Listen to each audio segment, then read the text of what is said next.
ସକାଳୁ ବାସି ମୁହଁରେ କେବଳ 3 ଥର ପଢ଼ି ଦିଅନ୍ତୁ ଏହି ଗୋଟିଏ ମନ୍ତ୍ର। ଗ୍ୟାରେଣ୍ଟି ଦେଉଛି ସନ୍ଧ୍ୟା ସୁଦ୍ଧା ସେ ଝିଅ ଆପେ ଆପେ ପଡ଼ିଯିବ। ନିଜେ ଆସିବ, ତୁମକୁ ଭଲ ପାଉଛି ବୋଲି କହିବ। ତୁମ ପ୍ରେମରେ ଏମିତି ଦିବାନୀ ହେଇଯିବ କି ତୁମକୁ ନ ଦେଖି ଗୋଟିଏ ମୁହୂର୍ତ୍ତ ବି ରହିପାରିବନି। ହଁ ଦର୍ଶକ ବନ୍ଧୁ, କେବଳ ଆପଣଙ୍କୁ ସକାଳୁ ଉଠିବା ମାତ୍ରେ ବାସି ମୁହଁରେ ଏହି ମନ୍ତ୍ରକୁ 3 ଥର ପଢ଼ିବାର ଅଛି। ତାପରେ ଦେଖିବେ ଚମତ୍କାର। ଗ୍ୟାରେଣ୍ଟି ଦେଉଛି ଯେଉଁ ଝିଅ ପଟୁନଥିଲା ସେ ଝିଅ ଆପେ ଆପେ ପଡ଼ିଯିବ। ଯେଉଁ ପଡ଼ିଶା ଘର ଭାଉଜ ଆପଣଙ୍କୁ ଅଣଦେଖା କରୁଥିଲା ସିଏ ହାତ ଧରି ରୁମ୍କୁ ଡାକିବ ଆଉ ଯାହା ଚାହିଁବେ ତାହା କରିବାକୁ ଦେବ। ହଁ ଦର୍ଶକ ବନ୍ଧୁ, ଯଦି ଆପଣ ନିଜ ପସନ୍ଦର ଝିଅକୁ ପଟେଇବାକୁ ଚାହୁଁଛନ୍ତି, ତାକୁ ମନେ ମନେ ଭଲ ପାଉଛନ୍ତି, କିନ୍ତୁ ଯେତେ ଚେଷ୍ଟା କଲେ ମଧ୍ୟ ତାକୁ ନିଜର ମନ କଥା କହିପାରୁନାହାନ୍ତି, ଆଉ ଆପଣ ଚାହୁଁଛନ୍ତି କି ସେ ଝିଅ ନିଜେ ଆସି ଆପଣଙ୍କୁ ଭଲ ପାଉଛି ବୋଲି କହୁ, ତେବେ ଆଜିର ଏହି ବଶୀକରଣ ଭିଡ଼ିଓଟି ଆପଣଙ୍କର କାମରେ ଆସିବ। କାହିଁକିନା ଆଜିର ଏହି ଭିଡ଼ିଓଟିରେ ମୁଁ ଆପଣଙ୍କୁ ଶିଖାଇବି ଝିଅ ପଟେଇବା ପାଇଁ ବଶୀକରଣ ବିଦ୍ୟା, ନାରୀ ମୋହିନୀ ବଶୀକରଣ ବିଦ୍ୟା।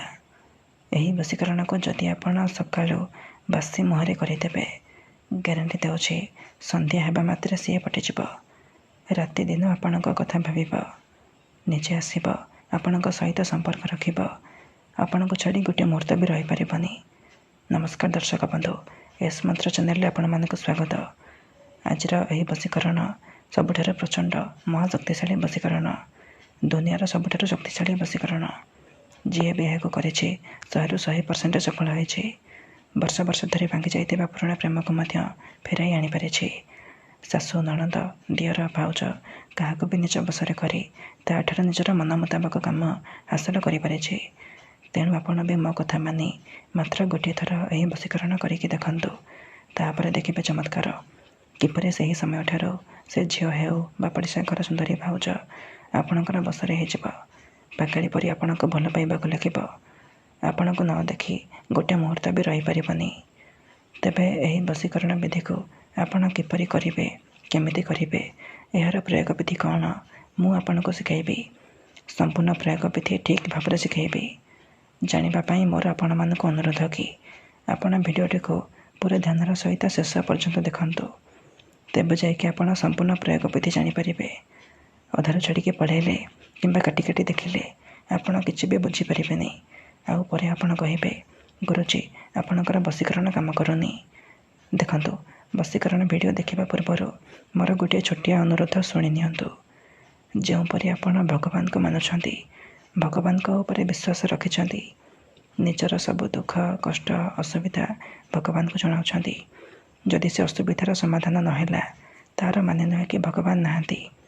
ସେହିପରି ମନ୍ତ୍ର ତନ୍ତ୍ର ହୁଏ, ବଶୀକରଣ କାମ କରେ, କିନ୍ତୁ ଏହାକୁ ଆପଣଙ୍କୁ ସିଦ୍ଧ କରିବାକୁ ପଡ଼ିବ। ପ୍ରୟୋଗ ବିଧିକୁ ଠିକ୍ ଭାବରେ କରିବାକୁ ପଡ଼ିବ। ମନ୍ତ୍ର ଠିକ୍ ସେ ଉଚ୍ଚାରଣ କରିବାକୁ ପଡ଼ିବ। ତେବେ ଯାଇ ମୁଁ ଆପଣଙ୍କୁ ଗ୍ୟାରେଣ୍ଟି ଦେଉଛି ଆପଣ ଯେଉଁ ଝିଅ ବା ବିବାହିତା ମହିଳାକୁ ପଟେଇବାକୁ ଚାହୁଁଛନ୍ତି ତାକୁ 100ରୁ 100% ପଟେଇ ପାରିବେ। ତାକୁ ନିଜ ପ୍ରେମରେ ଦିବାନୀ କରିପାରିବେ। ତାଠାରୁ ନିଜର ମନ ଚାହୁଁଥିବା କାମ ହାସଲ କରିପାରିବେ।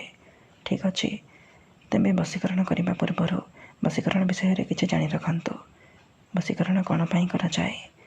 ଯେତେବେଳେ ଆପଣ କାହାକୁ ନିଜଠାରୁ ଅଧିକ ଭଲ ପାଉଛନ୍ତି, ତା ବିନା ବଞ୍ଚିପାରିବେନି ଭାବୁଛନ୍ତି, ତା ପଛରେ ଗୋଡ଼େଇ ଗୋଡ଼େଇ ଥକିଗଲାଣି, ନିଜର ସବୁ ସମୟ ସାରି ସାରିଲାଣି, କିନ୍ତୁ ସେ ଝିଅ ବା ମହିଳା ଆପଣଙ୍କୁ ବାହୁ ଦେଉନି, ଆପଣଙ୍କୁ ଦେଖିଲେ ଅଣଦେଖା କରୁଛି, ସେତେବେଳେ ଆପଣ ବଶୀକରଣ କରିପାରିବେ। ବଶୀକରଣର ମାନେ ହେଉଛି ନିଜର ଭାବନାକୁ ଅନ୍ୟର ଦିମାଗରେ ପହଞ୍ଚାଇବା, ନିଜର ଭଲ ପାଇବାକୁ ସେ ଝିଅ ବା ମହିଳାର ଦିମାଗରେ ପହଞ୍ଚାଇବା, ମାନେ ଅନ୍ୟମାନଙ୍କର ଦିମାଗରେ ପହଞ୍ଚାଇବା। ତେଣୁ ମୋର ଆପଣମାନଙ୍କୁ ଅନୁରୋଧ କି ମନରେ କୌଣସି ଖରାପ ଉଦ୍ଦେଶ୍ୟ କିମ୍ବା କୌଣସି ଖରାପ କାମ ପାଇଁ ଆପଣ ଏହି ବଶୀକରଣ ମନ୍ତ୍ରକୁ ପ୍ରୟୋଗ କରିବେନି। କାହିଁକିନା ଏହି ବଶୀକରଣ ମନ୍ତ୍ର ହେଉଛି ସବୁଠାରୁ ସହଜ କିନ୍ତୁ ମହାଶକ୍ତିଶାଳୀ ବଶୀକରଣ ମନ୍ତ୍ର। ଏହି ବଶୀକରଣ ମନ୍ତ୍ରକୁ ଯଦି ଆପଣ ସକାଳୁ ଉଠିବା ମାତ୍ରେ ବାସି ମୁହଁରେ 3 ଥର ପଢ଼ିଦେବେ, ଗ୍ୟାରେଣ୍ଟି ଦେଉଛି ସେ ଝିଅ ହେଉ ବା ବିବାହିତା ଭାଉଜ ଆପଣଙ୍କର ବଶରେ ହେଇଯିବ। ବିଚଳିତ ହୋଇ ଉଠିବ। ଯେପର୍ଯ୍ୟନ୍ତ ଆପଣଙ୍କ ସହିତ ସମ୍ପର୍କ ରଖିନି ସିଏ ଖାଲି ଛଟପଟ ହେବ। ତେଣୁ ଯଦି ଆପଣ ଏହି ବଶୀକରଣ କରିବାକୁ ଚାହୁଁଛନ୍ତି, ସେ ଝିଅ ବା ବିବାହିତା ଭାଉଜକୁ ପଟେଇବାକୁ ଚାହୁଁଛନ୍ତି, ତାକୁ ନିଜ ପ୍ରେମରେ ଦିବାନୀ କରି ତା'ଠାରୁ ନିଜର ମନ ମୁତାବକ କାମ ହାସଲ କରିବାକୁ ଚାହୁଁଛନ୍ତି। ତେଣୁ ମୋର ଆପଣମାନଙ୍କୁ ଅନୁରୋଧ କି ଆପଣ ଭିଡ଼ିଓଟିକୁ ମୂଳରୁ ଶେଷ ପର୍ଯ୍ୟନ୍ତ ପୁରା ଧ୍ୟାନର ସହିତ ଦେଖନ୍ତୁ। ତା ପୂର୍ବରୁ ଯଦି ଆପଣ ଆମ ଚ୍ୟାନେଲକୁ ନୂଆ ଆସିଛନ୍ତି ତେବେ ଦୟାକରି ଚ୍ୟାନେଲକୁ ସବସ୍କ୍ରାଇବ୍ କରି ପାଖରେ ଥିବା ବେଲ୍ର ଆଇକନ୍କୁ ମଧ୍ୟ ଦବାଇ ଦିଅନ୍ତୁ, ଯାହାଦ୍ୱାରା ଆମେ ଯେଉଁ ବି ଭିଡ଼ିଓ ଅପଲୋଡ଼ କରିବୁ ସର୍ବପ୍ରଥମେ ଆପଣ ଦେଖିପାରିବେ ଆଉ ତା'ର ଲାଭ ପାଇପାରିବେ।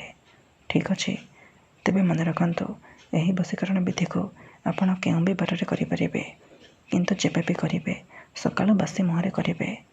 ବିନା ହାତ ଗୋଡ଼ ମୁହଁ ଧୋଇକି ସକାଳୁ ବାସି ମୁହଁରେ କରିବେ।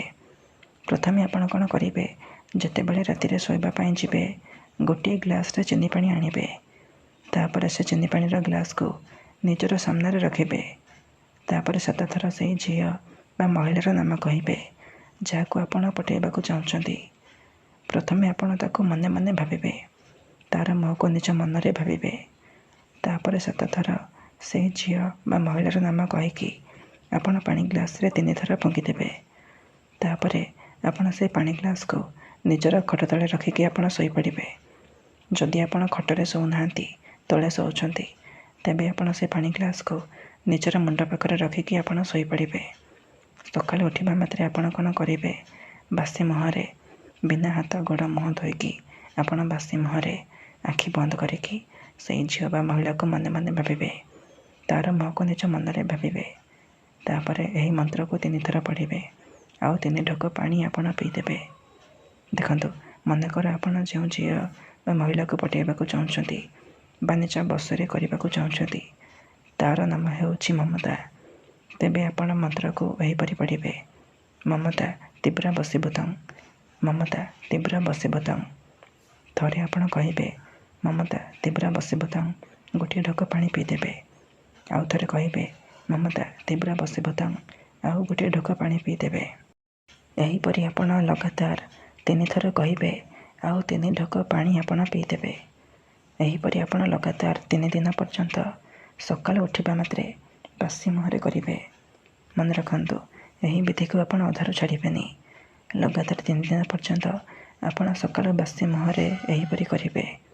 ତାପରେ ଦେଖିବେ ଯେଉଁ ଝିଅ ପଟୁନଥିଲା ସେ ଝିଅ ପାଗାଳି ପରି ଆପଣଙ୍କୁ ଭଲ ପାଇବାକୁ ଲାଗିବ। ଧନ୍ୟବାଦ।